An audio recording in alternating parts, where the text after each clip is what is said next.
regarding spiritual transactions, Guruji, generally I understand a transaction as I give something and I get something. As far as spiritual transactions are concerned, I feel that I only receive. The only thing that after contemplation I could think of what I give is my time and effort. So I'm not able to and in SSY, what are the spiritual is sitting for meditation a transaction, is transmission a transaction. To understand anything, seeing is the thing. Seeing is understanding, seeing from your mind, seeing from your intelligence, seeing from your wisdom. So whatever we are understanding when we are communicating, it is through what sense it makes to us. Accordingly, if I tell you, please walk 2 steps, then now you know what is walking and you know what is 2. And you know that you have to listen to me and that you are ready to obey. So this is how things are on a very material level. So everywhere when I'm saying seeing, from you are seeing. So we have to begin from main principle, ultimate principle, which is forever same. It is never changing. If we see from that point, then only anything will make clear sense. What a transaction is, what a communication is. What mistake we make is when we do not even are mindful, when we have come down and started defining things from the lower level. And that is where the things go wrong. Because then you say, why until now it was making sense. After a point, it is not making sense. So why this happens? Because we forget the main thing. That what is the assumption or we have taken. Because why I am saying assumption? Because you have not realized that point. If you realize, then that is truth also. No more assumption. Then assumptions meaning changes. Like you assume a duty. You are really assumed a duty. It is not that you are assuming that you have assumed a duty. Every will be assumed. So meaning changes. That's where I say words have no meaning except in context. So here when we say the transaction, we have to see what is the position we have taken. What is the ultimate principle we have come to realize. Truth is eternal, or eternity alone is the truth. Something which is not forever is not true, ultimately. Yes, partially it is true, but not ultimately. So we should not consider the partial truth as ultimate truth. If we are not understanding the whole, but we are understanding some part of it, that means that whole also exists, because this some understanding of the truth comes from the fact that there is some bigger truth. That is why this truth is there and it is making sense to us. So there the assumption is that everybody is divine. Everybody has that spark because it is coming verily from them. It is only one which has taken many forms. So the transaction, if that reaches to that level, when one has realized one's own divinity, then only the transaction will be visible. Now, if you have not reached to your own Ishwar, which is within you, then transaction is happening within divinity only. Some bigger portion which we call Guru, some Laghu portion which we call Shishya or initiate at different stages. So transaction is happening between both two, they are both are not different. They are appearing to be different. So it is like when it starts happening between ocean and ocean, what will be the transaction? Between sky and sky, what will be the transaction? So long it is not there, then the stars say, I am there in the sky. No, if they grope everywhere, they see no sky. But when they are not seeing anything, they see that there is a sky, that where I am. But ultimately, what is the, suppose they know what you call separate existence. I am part of the sky. As stars, I am part of the sky. Now today when scientists are discovering, they say many of the stars, this example I keep quoting so many times, that where you are seeing them now, they are nowhere there. They have moved far away. Only you are seeing them because they left a light behind. So transaction. Now where have their transaction reached? entity, so long as if you consider, that's why I keep dividing things in at least three portions everywhere, because then only it start making some sense to you. Okay, this is why. So it is always tendency. It is always indication. So in this case, you can say ego, identity, and entity.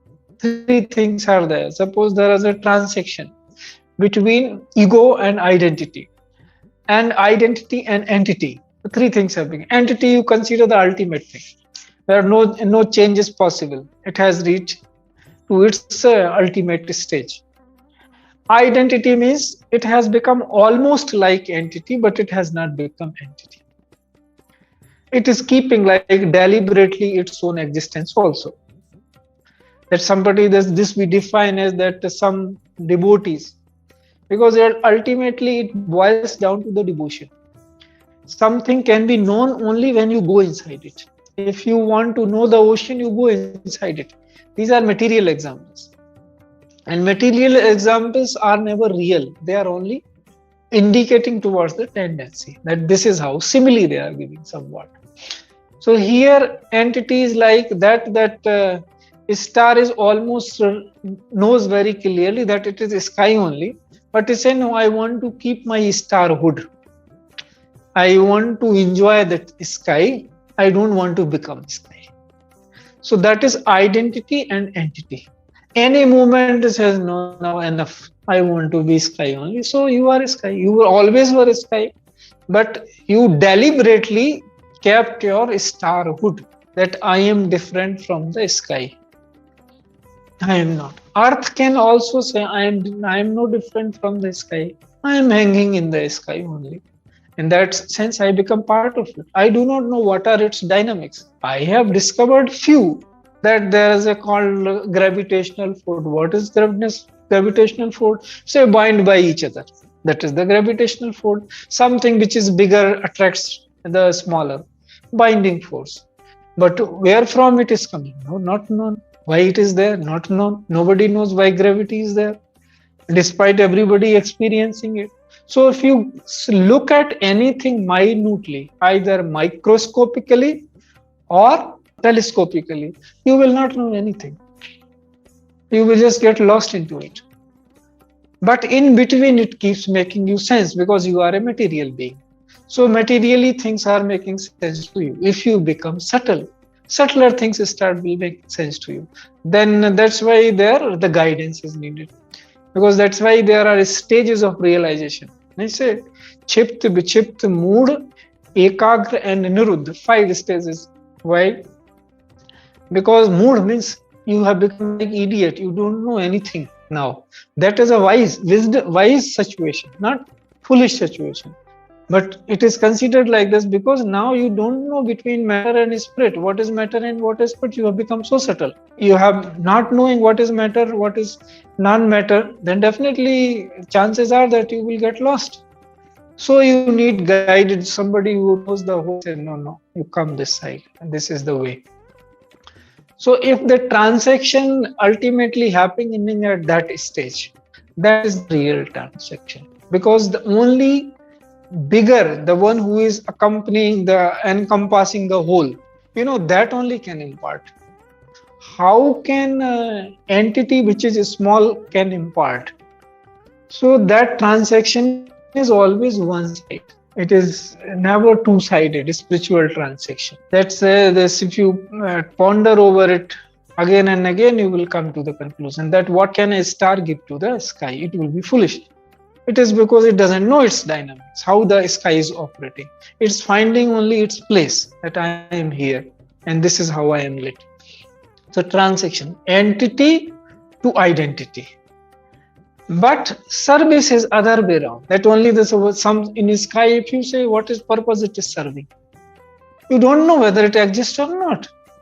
So how will you know its purpose? But other things you discover purpose. Yes, sun is there, it gives us light, it gives us nourishment, all things are happening. So service happening from this side.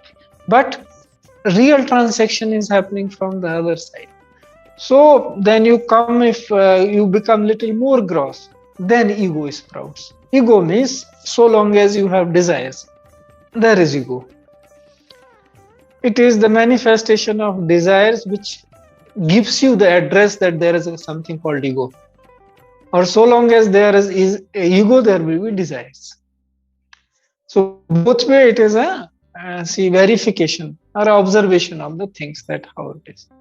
So transaction is like that. Spiritual transaction is always one way. That's why we say, when we realize the truth of that relationship, that alone binds us. There is no other thing.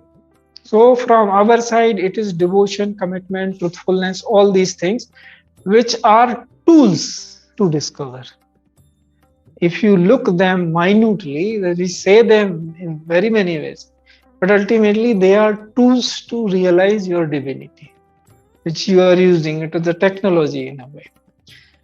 But it is a human technology full with emotions, bhavana and everything. That is why we say it is devotion. Just reminded, like you say, our path is of attraction. And at least that is what I felt. Like when I met you, there was a attraction. So that is what we feel. So I was just thinking how... Yeah, so this is how, if you are open for the truth, to let it percolate in you, then definitely when there is anything bigger, then we will be attracted. If we are not open, we have coated ourselves with so many things. One of them being hesitation, another being ego, the same thing, ignorance, all these things. Then we are not open. So even if we are in the sky as stars, we will not see anything other than getting dazzled by our own light. That is ego. So that is what happening with most of us in the world. A little something we have done and we are dazzled. Oh, look what I have done. In real that there are three, as I say, impressions, influences and attractions. So impressions are very basic. Something you see in a primary stage, suppose. You have not seen something, suddenly you, such a big thing is that. Now you see something another, and the first thing is forgotten, something you are get impressed by another. So that is one stage. But if you have become little wise, then you say, such things are there plenty in the world. Then what is the truth? What is anyway? I have this only span between birth and death. This is what I know. So what is even if all three worlds are given to me, so many things are there. There is Eiffel Tower and there's this tower and there's a Burj Khalifa or whatnot. What is the use for you within this span? You will see and pass away. Have you taken anything permanent? Have you come to know yourself as permanent being? Then you can enjoy anything. Because then you will not enjoy anything. That's another part. Because you will not find anything in them meaningful. But it is not that you denigrate anything. This human being, nobody's art or creation you denigrate. It is like that. Even a small ant makes something, you appreciate that also. So when we say things, I have to be very careful that how you will interpret it. So you somewhere then you get influenced. Something, so many things are coming very good, refined things. There also you get influenced. No. But you become a little more wise, the wisdom opens. Then you get attracted only to the truth, because you are truth. And there you are safe forever. That you know yourself as a realization when you say, like today's question, somebody said, it is printed in Hindi newspapers. And he says, look, I see so many things. You say lok, parlok and all. But for me, I don't see anything beyond I see in this. That death comes, everything over, mera khel khatam. So this is how attraction is. Now the person is attracted within. Something he is feeling by saying that, no, all this is there, but still I am not fully convinced. By what all thoughts I am undergoing, I am not convinced by those thoughts. Something is still there. So what is that? So the idea is that if you just listen to that, then all these will fall in line. So that is the truth everybody has, because it is saying that if everybody has truth is also a misnomer, not giving correct name. Everybody is truth only. Only if they know this art of removing the untruth there, which you call Atma Anatma, that this is the untruth part of the truth. Now, how you say one is more live, like your nails. If you cut this, you are not experiencing any pain. Though, if you pull this, you are experiencing pain. So, there is a point where live and dead both are connected. So, there is a negotiating space. And it is so minute and intricate that you cannot differentiate. So, same way, everywhere there are negotiating fields, joining fields. Everything is connected. There is no separation possible. Unfortunately, some people or some religions say it otherwise. That's where the problem has come. So gradually, when we say that it is impossible to be separate. Some people say it is impossible to be one. He is he and you are you, and there can be no union at all. You can't touch each other. Now there comes this कह रहीम कैसे निभे केर बेर को संग बेडोलत रस आपने उनके फाटत अंग. Rahim describes this situation in another way, that if you put a banana and this thing plum, so which has nails, so he said the banana is just swaying in its own way, and so is swaying this plum. But what happens is with those nails, banana gets cut. So he said, no, but this is how I sway. This is my way. I am not there to intrude on your space. So, but the spaces they are put together. So that is what happens in the field of thoughts, and we are experiencing day in and day out. You read newspaper, go to the TV channels, everywhere this hatred is being blurted out. Because people are not ready to see the way it should be seen. Then there will be no problem. That is something which you cannot ever be separating from. Otherwise, if something is outside, you will never know it, except materially. Because they start seeing and interpreting from the middle. They forget that we have to keep the principle in mind. From where you are, everything you are deducing. But India, people, this is good that here people valued. They were listened to. They were pondered over what they are saying. Does it make sense? Is it worth listening? That all they did. That's why here seeking tradition has been from the very beginning. We don't put a date onto it. For this reason. That you will ask then what before that. So for your reasoning, I say, verily for this reason, but this is not limited to that. And reason gets satisfied. It is not against the reason. This I have to harp on every time. And the people say that leads to another blind belief. You go through reason and then you realize that your reason also gets satisfied. Guruji, I had one more question. Does being courageous help us uphold values, or having values makes us courageous? Is there a... Both are true. Both ways it is correct. When you have understood the value, then upholding value also makes you courageous. And being courageous is necessary for upholding the values. But when there are, as I said, two stages. Anywhere when we are defining, in eternity, when you are defining something, you have to decide 2 points. Otherwise, it will not make sense. So we decide here 2 points. One is yoga ruh and one is yoga ruh. That one who has reached to that level, who knows what the value is really, how it functions, how it is upheld in every situation. Because say, what is karma and what is akarma, even knowledgeable ones find it difficult to decipher in a situation. When some situation come, you don't know, you are ready to do what needs to, but you don't know what needs to be done, which way to go. You are not clear. It is not that you are coward, you don't want to do. You are ready to do, but you don't know what should be done. This way or that way, you are ready to walk. So if somebody is known to hold, that one has that clarity, that this way. So values come first for yoga road, but for yoga road it is courage, because whatever he knows that this is the value I have to uphold, their courage is needed. because somebody who knows better may end up telling them what you have been following is correct, but this way goes like this. So it is not that somebody is forcing. You will come to know. Okay, yeah, this is the way. So that comes first. But higher you go, subtle you become, then this interchange becomes very real. That one thing transforms into another. What is love becomes compassion. What is compassion becomes love or something else. So they are not different things.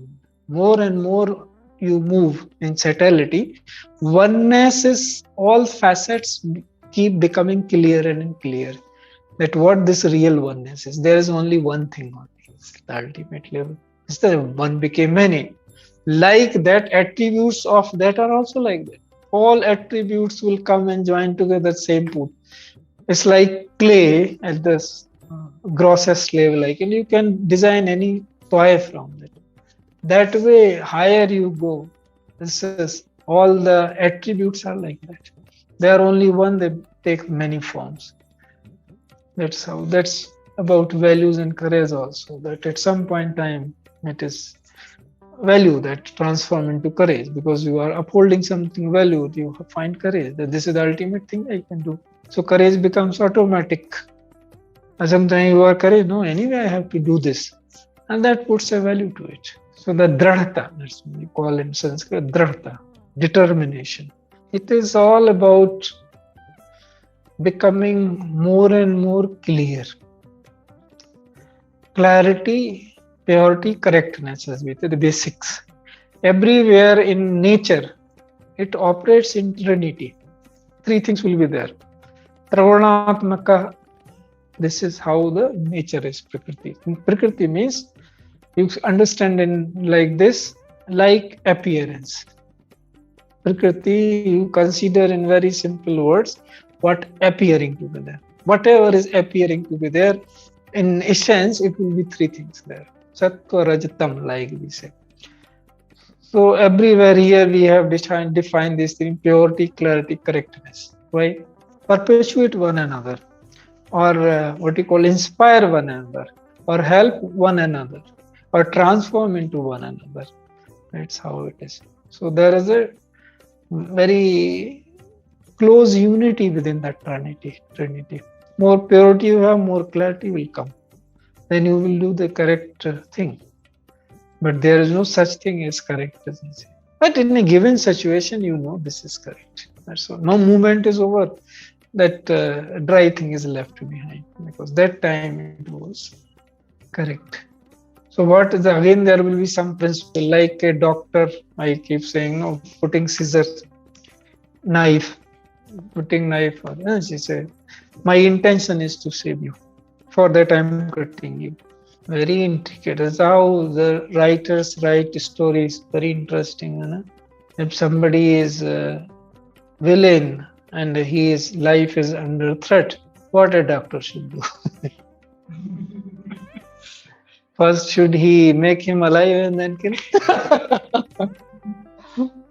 So that's why it is said that what is karma and akarma is very intricate. This is just an instance I am telling. But such instances also come in life. That's why the stories have come, where people could not find what to do. They are ready to do. They don't know. We begin with, because why I said clarity, because that everybody has understand. If I say purity, there will be difficulty. What is purity? If I say correctness, there is no definition. Guruji, it is again relating to something to do with the relationship that I had, we have been discussing. Yeah. And you had told me the spiritual love is essentially always one-sided compared to worldly love, which necessarily has to be two-sided. Yes. So why is spiritual love one-sided? I mean, can you elaborate a little bit on this? Yeah. I just elaborated it in different words when Raghavan asked the question, but I'll elaborate it on your words, which you have chosen. I said in that answer to that question that when we come to know that sky is one, all stars are there. So you see that spiritual person or spiritual love, when you are saying, it is coming from that one only. Okay. So it can be only one-sided because there is no other for that one. All the stars in the sky are there. Okay. You understand? Okay. Like that, for that one who is offering spiritual love, for him, there are no others. All are within him. So, when there are no others, how can something come from the other side as love? Yeah, there needs to be somebody else to love. There is nobody in his eyes except himself, and he is loving everybody as himself, while others are loving themselves as everybody. You understand the difference? So that is where the ego and identity and entity question comes. Because Right. if you interpret the same sentence in the lower domain, then it becomes a different meaning. It gives a different meaning. If you see it from the right perspective, let's say, Ekoham Bahushyami, I am only one who became many. So if somebody is living in that stage of realization all the time, then who will he love? And how can he love? That because he never differentiated between any other being, because there is no other being for that. So there can not be two-sided. It is always one-sided. So, in our journey of spirituality, Huh. so can we shower spiritual love to others and with the hope of not getting any reciprocation from the others? Is that how it works? There is a rider to that. This is possible, but that's what we are saying. Are we seeing, suppose it is a choice from the other side. It is possible only between guru and disciple. In no relationship, it is possible in its ultimate sense because of the same reason. Because we are seeing guru as the ultimate being, that this is that ultimate being who doesn't see other. All others he see like himself. So there is no other. Now in every other relationship, when you are seeing, there is other. You are there and that person is there. So that is a worldly love. Now obviously that's worldly love, because other is not seeing you as God. Here we say, what I say as a principle, that in Guru's eyes we are always God. In our eyes he may or may not be. So we are safe there. Generally people see it, say it other way, but real seeing is this way only. Because if we were capable of seeing God, then what was this journey for all about? So there is always this missing link, that we are not capable of doing that. That is why we are on the path. If we could see everybody as God or Ishwar, whatever, these are definitions which will require long again. I say Atma, I say Purus, I say Ishwar, I say Mahatma, I say Paramatma. So these are different categories of realization.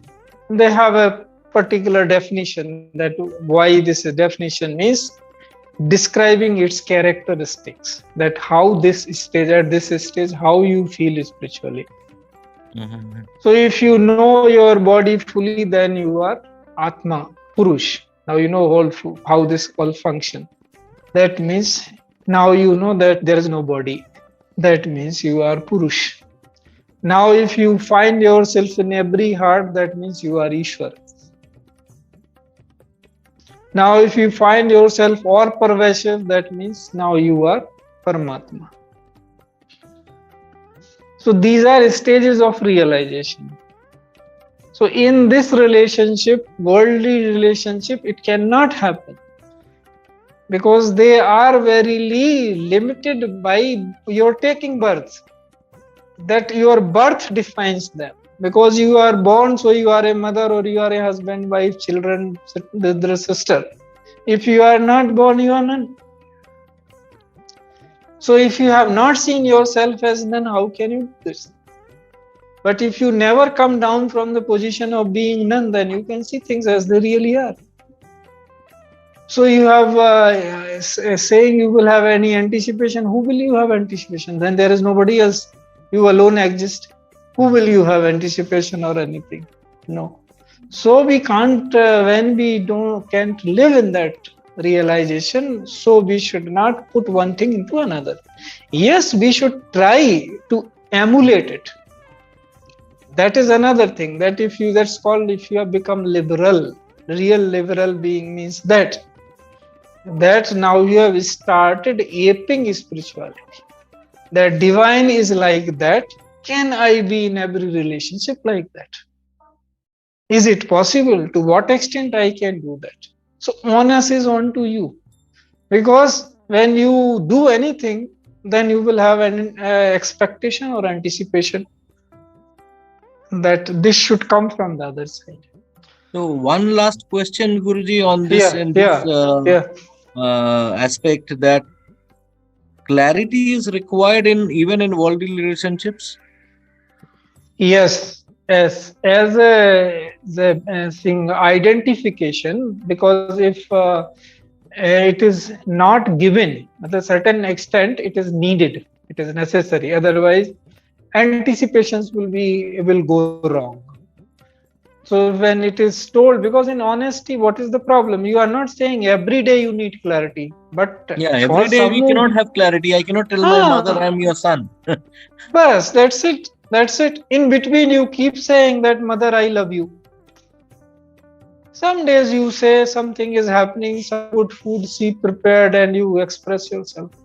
That is how the worldly transactions are. Something you feel overwhelmed, you say that, express it. Yes, that is necessary. Necessary means it is good for your relationship. Don't hesitate to do that. But it is not that all the time it is needed. It stays all the time, but saying is not necessary. Sometimes not saying appears saying more than saying. You understand? That's how human relationships are. So that, thank you. Welcome. That wherewithal has to be there, that honesty and the truthfulness has to be there from both the side in all the worldly relationship. And that is good. More the clarity, more good the relationship will be. You were talking about Ishwar and Paramatma. So you said Ishwar means you see the same in every heart. Yeah. And Paramatma is all pervasive. Yes. So what is the difference, Guruji? Heart is like, if I say what is most sensitive in you will say eye and or heart, such things only you will say. So sensitive most places, it is there. You feel that's the heart of the things everywhere, essence. But Paramatma means everywhere, because there is nothing other than that. Namaste.